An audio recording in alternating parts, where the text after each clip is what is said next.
Deepti Chandy embodies resilience and wisdom. After a skin condition reshaped her body and sense of self, she transformed her journey into one of self discovery. Now, as a counseling psychologist, she empowers others to embrace imperfections as symbols of strength.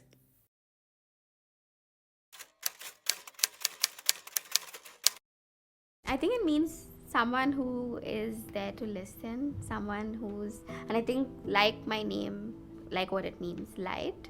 I like to believe that it's someone who brings light in times of darkness. Because I went to boarding school when I was young, there was a lot of emphasis on physical activity a lot. So very early on, you sort of understood. I went to boarding school in Ooty, so in that cold air, when you were forced to go for your morning cross country run, you were sort of very aware of your body, the physicality of it. And I avoided exercise as much as possible, hid behind bushes, etc. But you're very aware of what it meant to be fit. And I think as I got into puberty and stuff like that, you're also much more conscious of being fit and looking good and all of that. So I think that for me, that's like the physicality of my body from like working out and stuff like that, and then falling ill really, like, I understood the depth of what your body means actually. Before, I took my body very lightly. So I think I thought whatever you can do, and also when you're young, you think that whatever you can do with your body, anything's possible. You can eat what you want, you can work out, not work out, like you can do whatever you can. And but when I fell ill and when I had this disruption in my life, all of a sudden I was very aware, like, what am I eating? Because there were like many people who suggested, go raw, go vegan, do this, do that. So what's going in? What form of exercise are you doing? You can sweat, you can't sweat. What affects your condition at that time, etc. And so there's suddenly like this hyper awareness of this body that you're actually. And it was then that I sort of understood, like, all of these old adages that your body is a temple, and you must respect your body and things like that. All of a sudden there was like this new meaning and new dimension to stuff that just didn't make any sense to me before.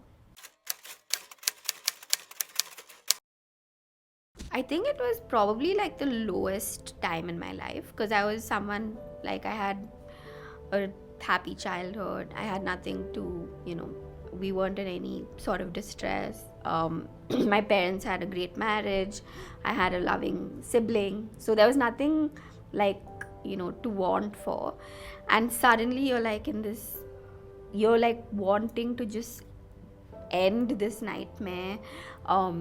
It was like the lowest point, and I remember just wishing I weren't even here. Like, what was, like, could I just not be alive anymore? Almost, it was that, like, deep. So I think the disruption happened to me when I was 19, and I think as a young girl, it's probably the worst time to have something physical happen to you, especially since I was someone who had never experienced something like that. So it did affect me a lot. I was in college, and I remember that a few girls did not want to sit on the same bench as me because they thought that it was communicable in some sense. So it was really like you really wanted to hide, and the physicality of it was like so ironic that the physicality of it did not, like, I always wished that I had something that people couldn't see, like a stomach ache or something else that like only I knew about, but this was so visual. And then people ask you questions, and since we're in India, everyone has a lot of free advice to dole out. So yeah, there was a lot of body shaming, and I think that really made it so much worse.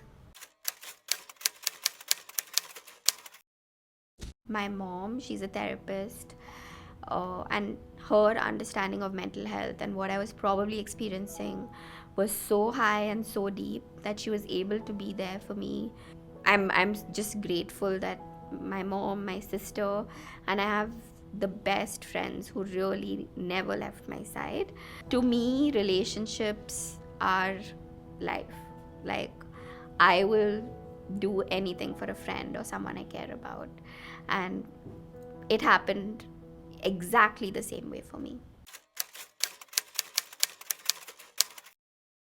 I think there was this really low point where I hit rock bottom. And like I said, I was like, I wish I wasn't even here. And I think at that time, my mom was encouraging me to be in therapy, to talk to someone. And I started talking, and then I realized that I had two choices. Either I could keep complaining and feel sorry for myself and be this victim, or I can be like, okay, now this has happened. Now what do we do about it? Like, how do I move forward? And I think that was such a integral pivot, because when that happened, the problem didn't necessarily go away, but I think my perspective did. Like, my perspective changed. And then I was like, because till then I was like, okay, I don't want to go out, I don't want to do this, I don't want to do that. And then I was like, okay, I'm going to do everything that I want to be doing.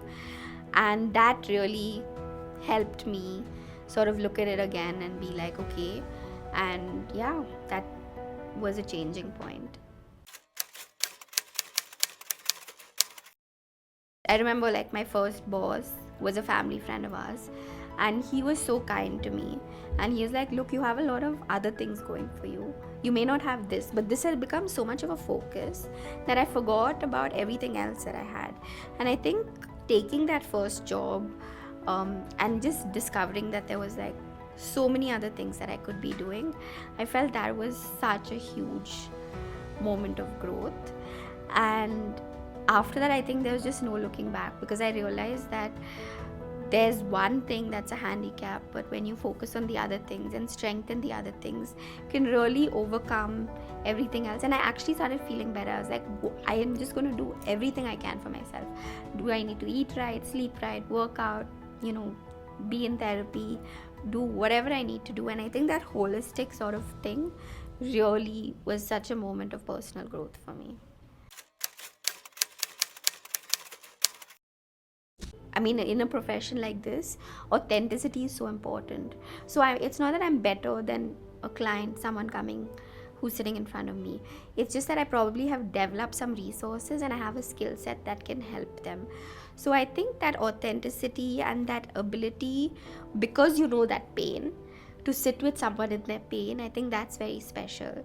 And I always tell, like, anyone who comes to me, whether it's a friend or a client, I can sit with you in your pain, I can help you, I can give you all the resources.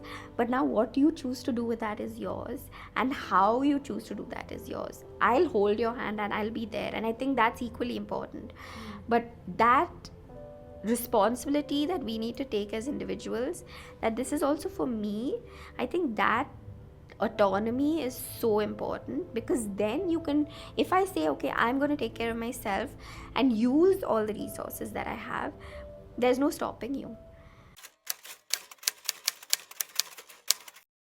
So I think what's really important is to build up that sense of adequacy, that I am enough. There'll always be someone prettier, there'll always be someone smarter, thinner, I don't know, whatever it is, there'll be someone. But if I feel adequate, and I really tell everyone, this is a life hack. If you feel good as you, then we have space. Like, I can admire your beauty or the next person's whatever, or the next person's talent, because I feel adequate enough. When we don't feel adequate, that's when we become insecure, we're bitchy, we body shame, we say nasty things, because we're not feeling, it's triggering something in us. I always say, when someone is nasty, it's not about you, it's about them. And so if I'm able to build up that sense of adequacy, and I think that's a life hack, if you're 10, if you're 40, if you're 90. I prayed so hard, like, give me anything, I'll handle it, but not this, because it was so physically, emotionally, mentally traumatic, and I could see what my family was going through. And so I just really wished it wasn't me.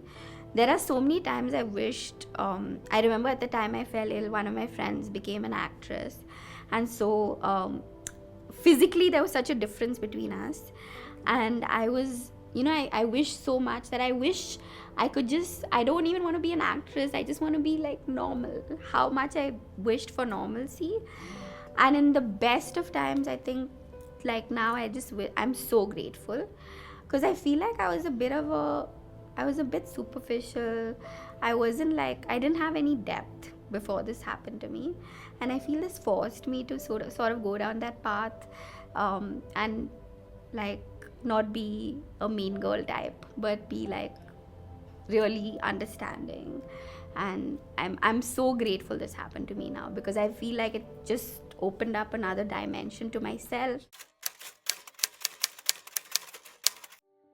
Yes, absolutely. I think I was much more psychologically rigid. I thought very unidimensionally, and I think this forced me to look at things in a very different way. So now I'm very much more open to new ideas, to hearing different things. I think before even talking to you would be something I would hesitate, and I was like, okay, let me go for it. Whatever it is, let me go for it.